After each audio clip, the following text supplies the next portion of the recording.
Evening, here is the world news from BGI TV Babagide Imo TV. Today, the 13th day in the month of December 2022. I am Morire Rabila Lawal. First are the major headlines. President Buhari urges electoral body to collaborate with monarchs. FG develops sickle cell vaccine. Sit at home, Nnamdi Kanu condemns ongoing attacks and killings. Either through peace or war, Biafra will leave Nigeria, Simon Ekpa.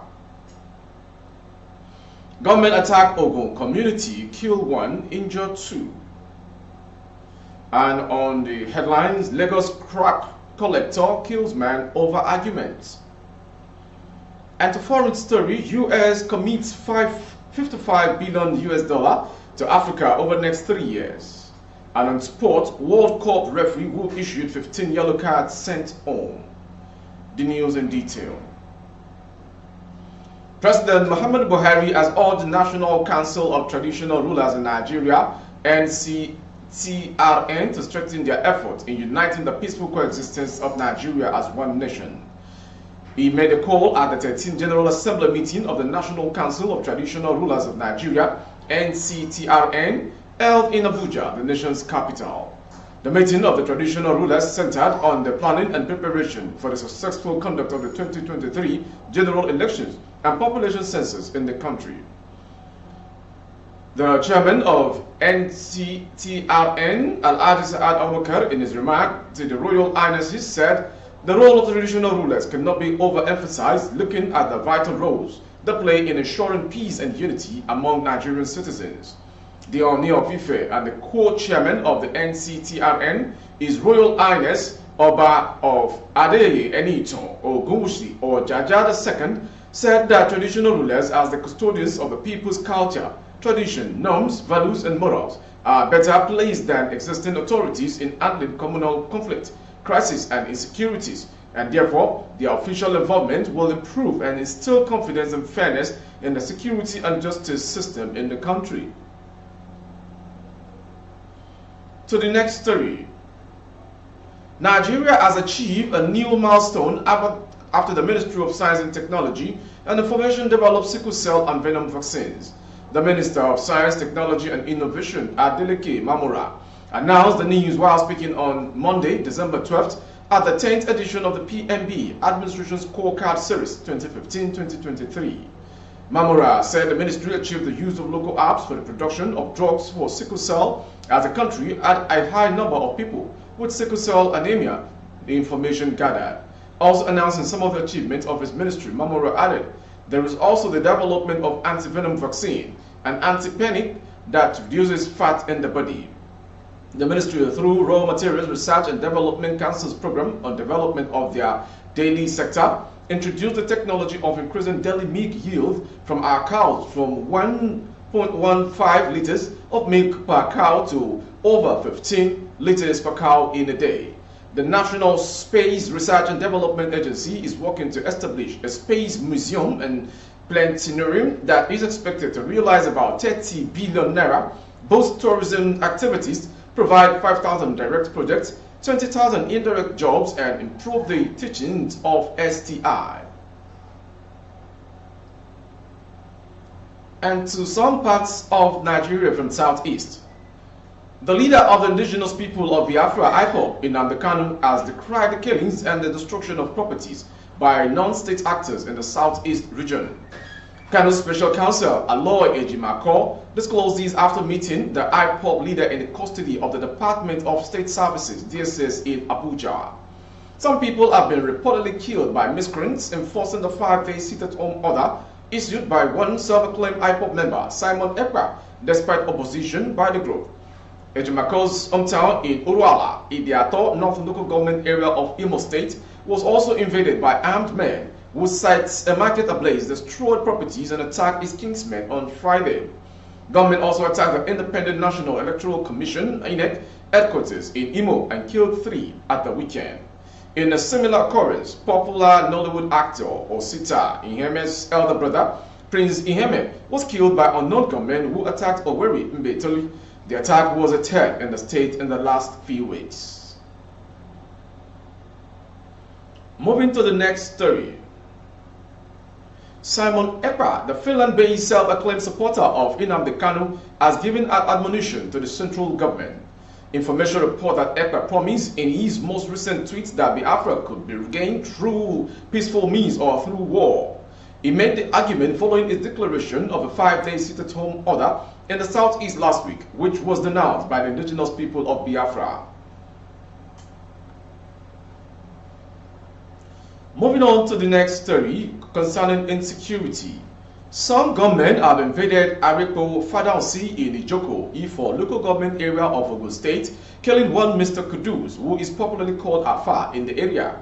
The Ogun Sose Corps confirmed the incident, saying 2 other victims of the attack are currently receiving treatment in an undisclosed hospital. The Sose Corps spokesman, Maruf Yusuf, told that the Corps has apprehended one of the suspects, who identified himself as Joseph Michael. According to him, the Sose Corps patrol team arrested the suspect on Sunday at about 8 p.m.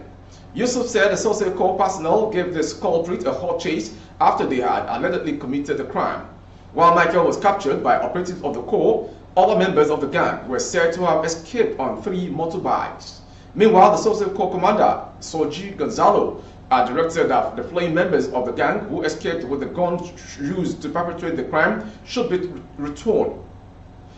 Gonzalo said the arrested robbery suspect has been transferred to the police at Lemode Division for further investigation and likely prosecution.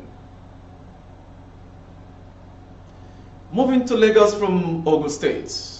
The family of a 48-year-old car washer, Abayomi Owosheni, has been thrown into mourning after he was stabbed to death by a scrap collector, Wasiu Adeyi, on Babalola Street off Freedom Way, Ikate, in the Lekki area of Lagos State.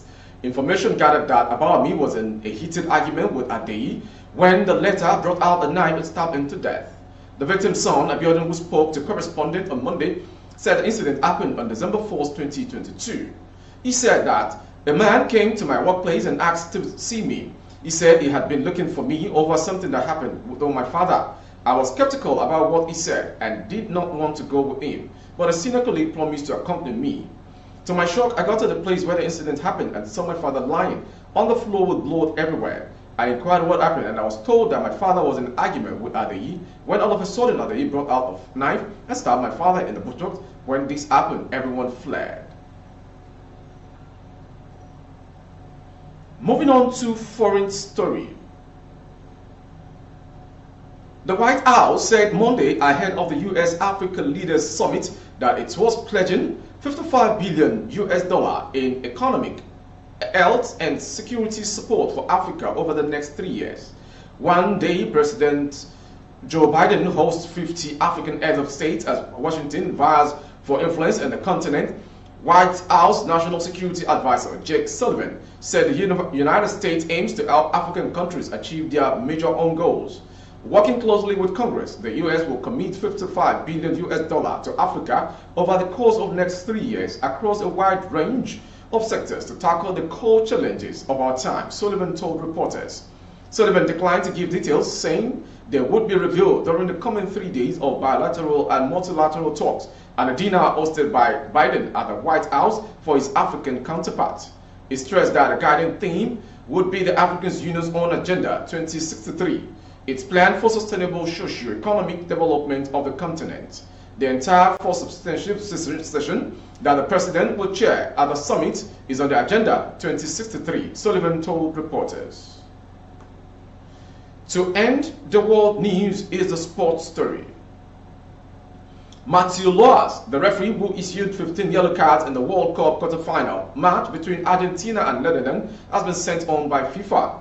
Loas handed out an incredible 13 yellow cards in the 90th minute of the game time and 3 other yellow cards in the extra time up until the penalties that saw Argentina beat Netherlands 4-3 to secure a place in the semi-finals against Croatia.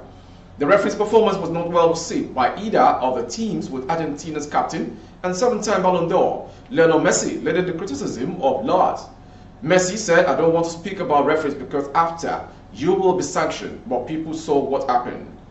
I think FIFA must take care of this. It cannot put a referee like that for a match of such magnitude, of such importance. The referee cannot fail to be up to the task. Consequently, Laos will not be officiating in either the semi-finals or final of the World Cup. Argentina faced Croatia on Tuesday today, while Morocco faced defending champions France on Wednesday. The winners will advance to the World Cup final, which will take place on Sunday, December 18, 2022.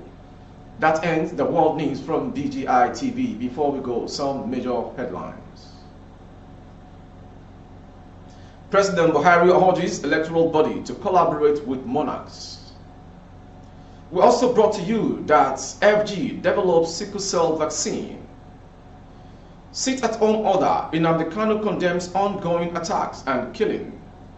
And on sport, World Cup referee who issued 15 yellow cards sent home by FIFA. For more updates on YouTube, our handle is Babagede Imo TV. Kindly subscribe and click on the notification bell. Select option all to access our broadcast. On Facebook, Bagede Imo with Alawiye Adebayo. Please like and follow the page. On Instagram, Bagede Imo _22. For advert placement of your goods and services, coverage of events and functions, please dial the phone number streaming on your screen for advert placements only. Thank you for watching. I am Morire Rebila Lawal. Good evening. Oh, na, na, na. If you want to know what's going on in city, or you want to listen to the latest news and gist, no stress, oh, just tune to BGI TV. BGI TV, you're one in a million.